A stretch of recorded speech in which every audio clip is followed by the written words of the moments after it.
Okay, this is the pull-out drawers that I am going to be using for my stencils as the storage. And it is nice wood. It's finished. It's very pretty. It's stamp and storage. And there's 10 drawers, I think. 2, 4, 6, 8, 10.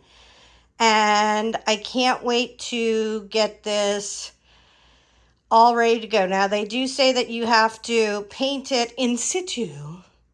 Don't think they put it that way, but they said paint it, put it all together. And that makes sense, because if you painted it and then tried to put it back together, you could wind up with parts of it that just don't fit, right? I'm only going to paint the outsides. I'm not even going to paint the inside of the drawer. If there's overflow, that's fine. I just don't care. Okay, we're partway through doing the little shelf drawer thingy. I have a first coat of acrylic paint on here. I like how this is looking a lot. I'm going to paint the only other color that's going to go on is pink. So it's going to go red, orange, yellow, green, blue, indigo, violet, and then pink. Just because I like to have a mix. And then we'll start with red and orange for the bottom. So that's looking really cute. I like what it's doing. All right, we're right in the middle of painting the little drawers that are going to be my stencil holders. And I just wanted to show you like the very big difference between a first coat and a second coat. And not to freak out when the first coat looks like that and the second coat looks like this. It's a tremendous difference. And it's not worth getting upset in the middle when your stuff doesn't look great. Okay, red, orange, yellow, purple, pink, red, orange are done. I'm going to finish this up this afternoon. And then I need to do a little touch up on the white. And I will be loading it later with all my stencils. Today is the day. It's all done. I have that unit to go in here. So here's the carousel. Papers go there. My stencils are in here already in these display books. And I love the theory behind the display books. I think that it worked really well, but it was hard for me to get to them, and then I didn't know which stencils were in which book.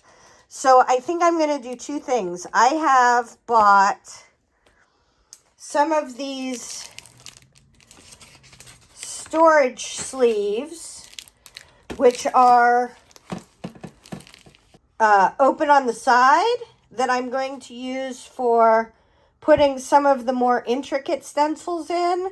And then for what I don't have those for, I'm going to actually cut up those display books, which were $8 to $12. They weren't incredibly expensive, but I already have them in there. So I feel like when we open this, we could put those in there. So I'm going to go ahead, move it over, organize it, and I will be back to show you the finished product.